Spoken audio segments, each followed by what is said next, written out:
Marie et Lucas ont commencé leur relation à l'école.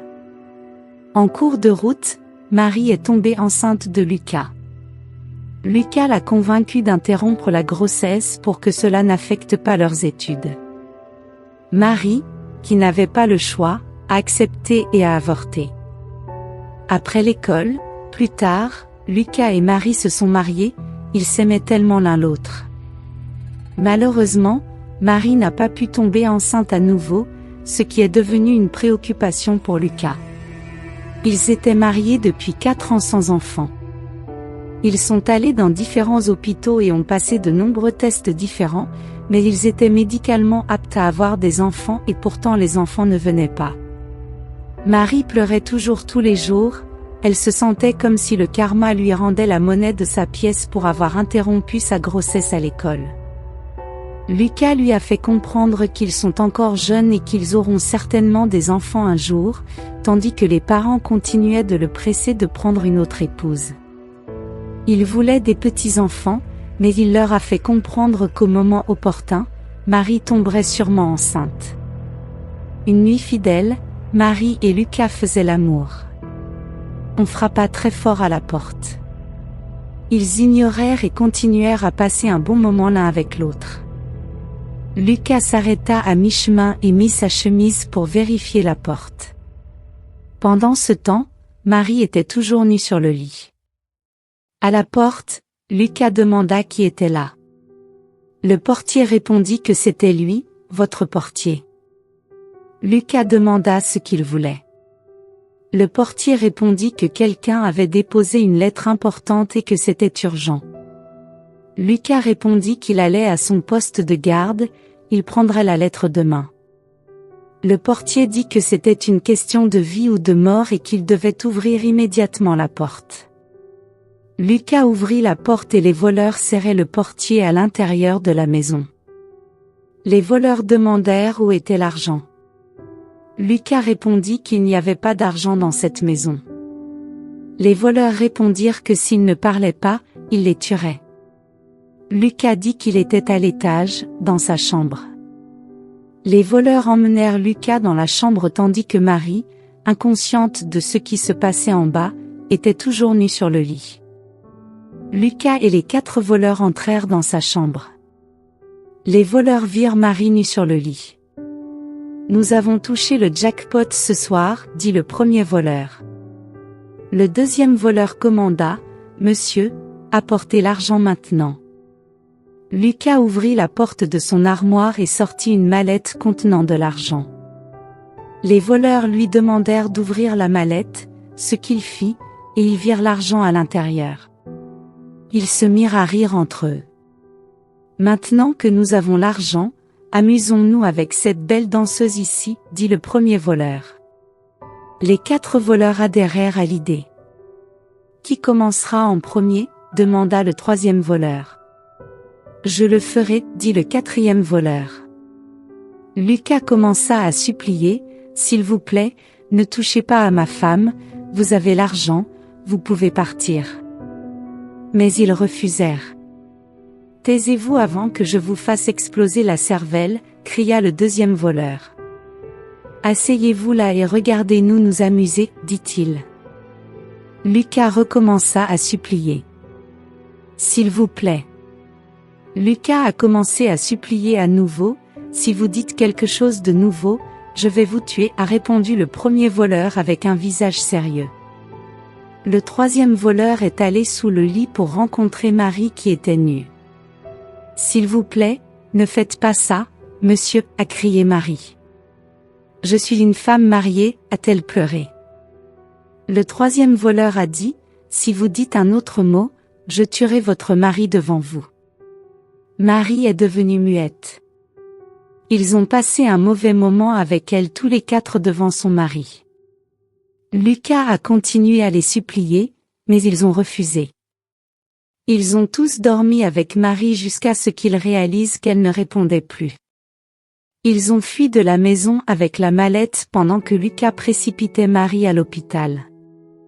Marie reprit conscience avec l'aide de l'oxygène. Marie raconta tout au médecin, et le médecin lui demanda de déposer une plainte à la police. Cependant, elle refusa parce qu'elle ne voulait pas que les gens sachent ce qui s'était passé dans sa maison pour que cela ne soit pas utilisé contre elle à l'avenir. Le médecin fit passer des tests à Marie pour vérifier si elle avait contracté des MST lors de l'incident horrible qui s'était produit. Heureusement pour elle, elle est en sécurité. Marie est restée à l'hôpital pendant une semaine avant que Lucas ne la ramène chez eux. Le traumatisme de ce qui est arrivé à Marie continue à hanter à la fois Marie et Lucas. Lucas a arrêté de dormir dans leur chambre parce que cela lui rappelait cette nuit malheureuse. Marie ne semble pas normale comme avant, elle reste assise et se regarde dans le miroir, se sentant dégoûtée d'elle-même. Elle a essayé de se suicider tellement de fois, mais Lucas l'en a empêchée. Il lui a fait comprendre qu'il y a tellement de choses pour lesquelles vivre. Il l'aimait malgré l'incident, elle avait besoin de se remettre sur pied. Cela fait 1 mois depuis l'incident malheureux, Marie est devenue très malade, elle vomissait constamment et était fatiguée. Lucas l'a emmenée à l'hôpital pour un bilan de santé. Le médecin a confié à Lucas qu'il attendait un enfant. Cette nouvelle l'a tellement mis en colère. Ils ne se sont pas contentés de s'amuser avec ma femme, mais ils l'ont mise enceinte. Il a laissé en colère Marie à l'hôpital pour trouver son chemin de retour chez elle. Marie est sortie du bureau du médecin, l'air abattue. Elle a quitté les lieux de l'hôpital sans même regarder la route avant de traverser, une voiture a failli la heurter. Elle n'était même pas consciente que le propriétaire de la voiture était sorti et lui demandait si tout allait bien. Marie n'a pas répondu, il a dû arrêter les autres véhicules pour qu'elle ne se fasse pas renverser. L'homme est remonté dans sa voiture après que Marie a traversé la route. Elle est rentrée chez elle et est allée directement dans la chambre où elle séjournait depuis l'incident malheureux. Elle s'est allongée sur le lit en pensant, devrais-je être heureuse de cette nouvelle ou triste? Je cherche un enfant depuis plus de 4 ans maintenant. Maintenant que je suis enceinte, je ne sais même pas de qui je suis enceinte. Elle a étendu son oreiller et a commencé à pleurer. Lucas est venu dans la chambre pour la rencontrer. Lucas a dit, « Marie, tu dois arrêter de pleurer, ce n'est pas le moment de pleurer, mais de prendre la bonne décision. » Marie a demandé, « Quelle décision ?» Lucas a dit, « J'essaie de surmonter l'incident de cette nuit. » Maintenant, avec ce nouveau développement, cela a ramené les anciens souvenirs blessés. Marie a recommencé à pleurer, toujours en tenant un oreiller près d'elle. Lucas a dit, « Arrête de pleurer, je t'aime, c'est tout ce qui compte, mais tu dois avorter pour que les choses redeviennent normales. » Marie a dit, « Oh non, pas encore, je ne peux pas avorter de mon enfant pour la 2e fois. » Lucas a dit, « Nous n'avons pas le choix, tu ne peux pas avoir cet enfant dans cette maison. » Marie a répondu, « Je ne peux pas tuer mon enfant pour la 2e fois, je t'en prie, qui sait, peut-être que le bébé est le tien. » Lucas a dit, « Cet enfant n'est pas mon enfant, mais l'enfant de 4 étrangers. Prépare-toi, demain matin, nous allons à l'hôpital pour avortement. » Marie a dit, « S'il te plaît, ne tue pas mon enfant. » Le lendemain, Lucas l'a forcé à entrer dans la voiture pour aller à l'hôpital. Lucas a demandé au médecin de retirer l'enfant, mais Marie s'est mise à genoux pour supplier le médecin de ne pas le faire. En voyant la façon dont Marie pleurait, le médecin leur a demandé de rentrer chez eux, qu'ils reviendraient quand ils seraient prêts. Lucas est rentré chez lui en colère. Lucas a dit, « Je pensais que nous étions déjà d'accord sur l'avortement. Pourquoi as-tu fait l'idiot devant le médecin ?» Marie a répondu, « Je suis désolée, mais je ne peux pas faire ça.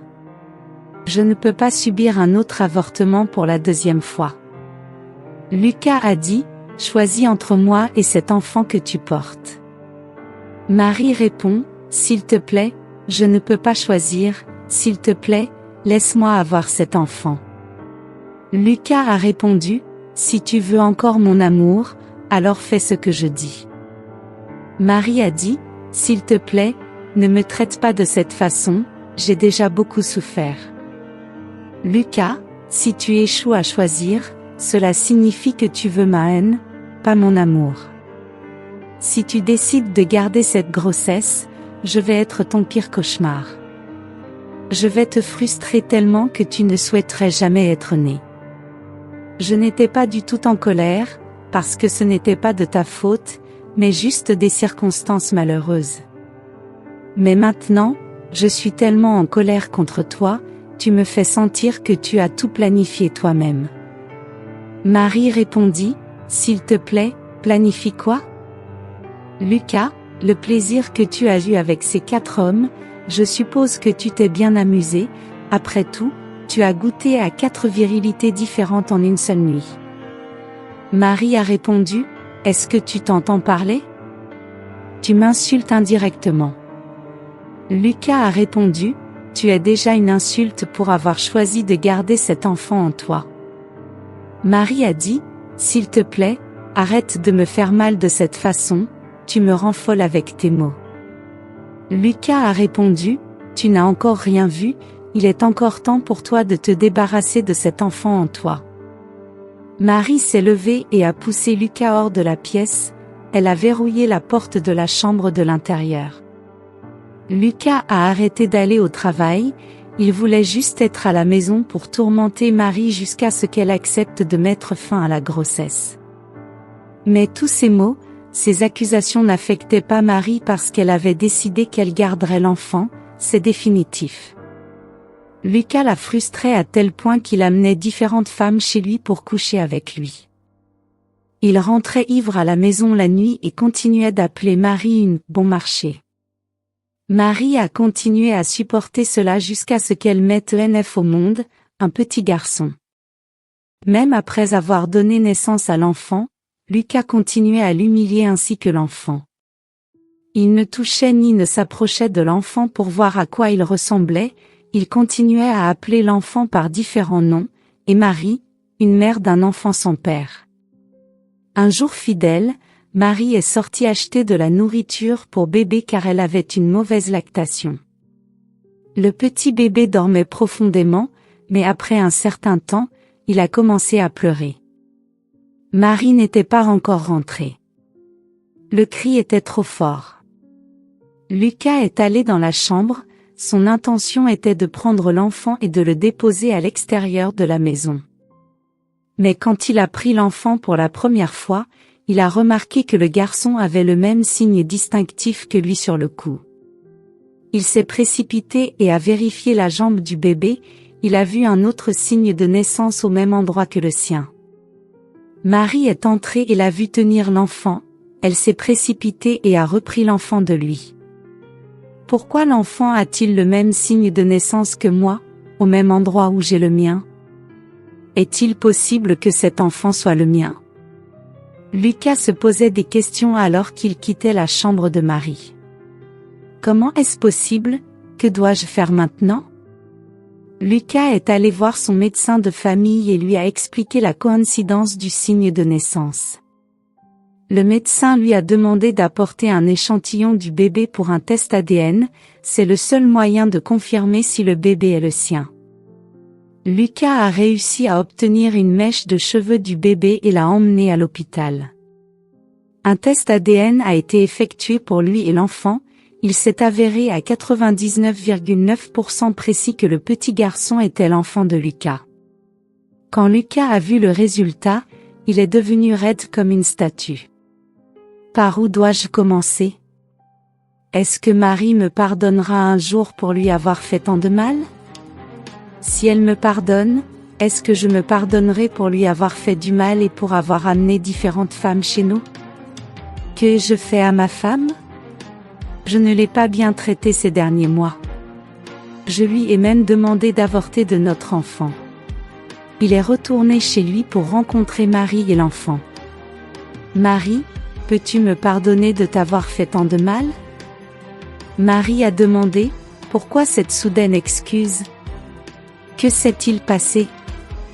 Lucas a répondu, s'il te plaît, Marie, mon amour, ma femme, mon tout, peux-tu me pardonner pour t'avoir fait tant de mal ces derniers mois, pour t'avoir forcé à avorter et pour d'autres choses que je t'ai fait subir? Marie lui a dit, tu n'as pas répondu à ma question. Que s'est-il passé soudainement pour que tu demandes pardon? Lucas a dit, je vais être franc avec toi, j'ai remarqué il y a environ une semaine que notre bébé a le même signe de naissance que moi. Alors j'ai fait un test ADN il y a quelques jours et je viens de découvrir qu'il est mon fils, notre enfant.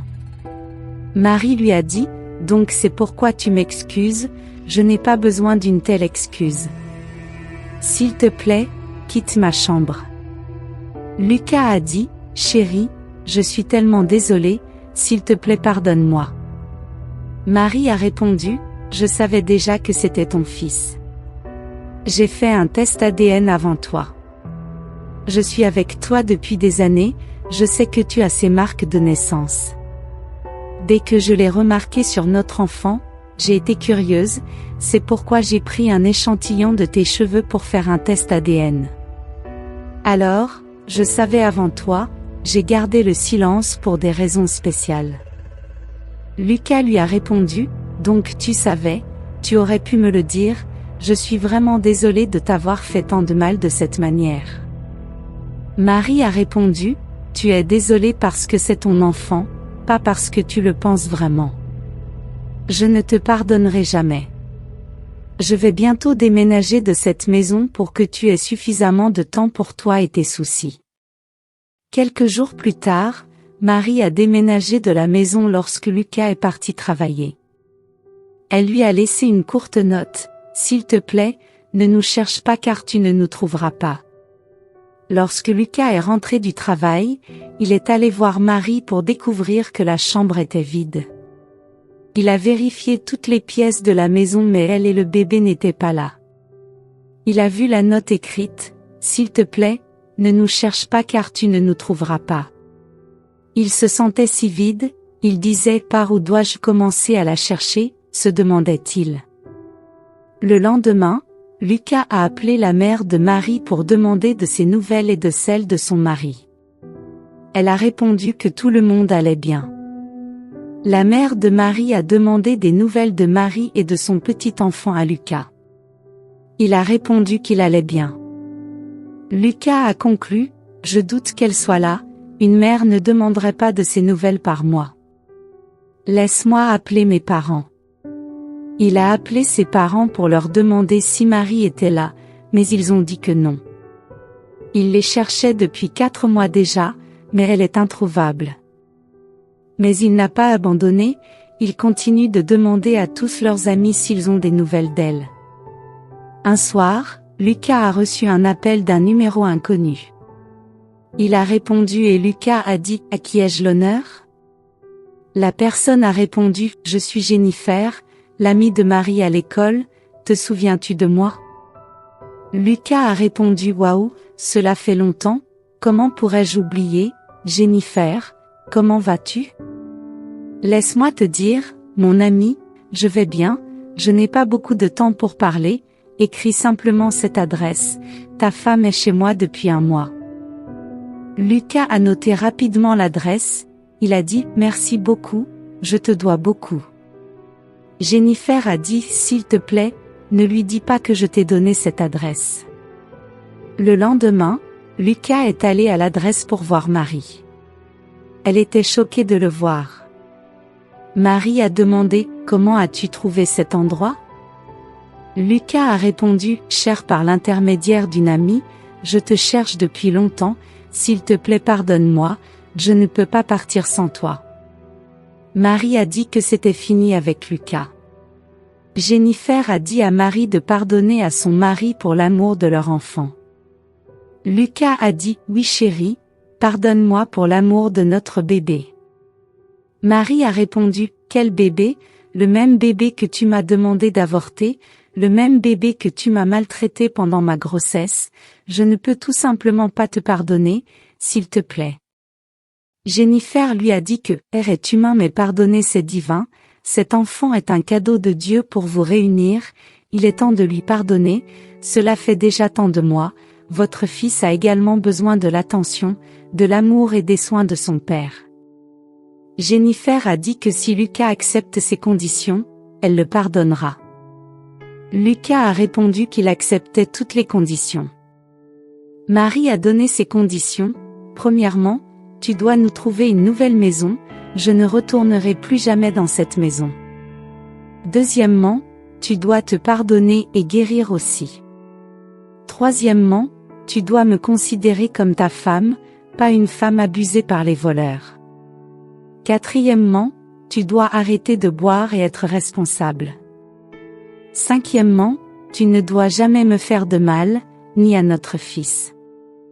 Lucas a promis de tout faire et même plus, tant qu'elle lui pardonnerait et reviendrait avec lui. J'achèterai une nouvelle maison cette semaine et viendrai vous chercher. Marie a dit qu'elle l'attendrait.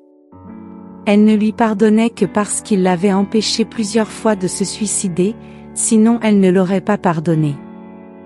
Lucas a dit « Merci mon amour, je vais faire des arrangements pour une nouvelle maison, puis je viendrai vous chercher ce week-end. » Marie a dit qu'elle l'attendrait. Lucas a réussi à trouver une nouvelle maison pour lui et sa famille.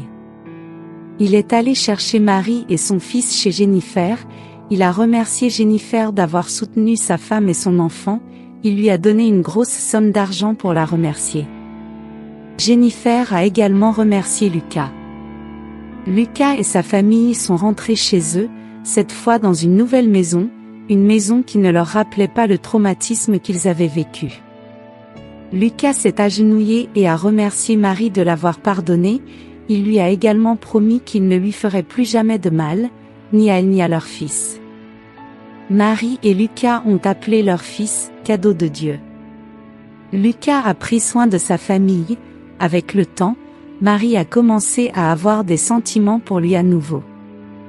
Elle a non seulement pardonné à Lucas, mais elle a aussi retrouvé la paix et le bonheur. Lucas lui a montré tellement d'amour que cela a effacé le traumatisme de cette nuit de sa mémoire. Les anciens voleurs ont été appréhendés plus tard par la police. On a découvert que le partenaire commercial de Lucas était derrière le crime. Marie a eu plus d'enfants avec son mari Lucas. Marie, Lucas et leurs enfants ont vécu heureux pour toujours. Merci à tous d'avoir regardé cette vidéo. N'oubliez pas de vous abonner à cette chaîne pour nous soutenir, aimer, partager, et n'oubliez pas de laisser vos commentaires ci-dessous.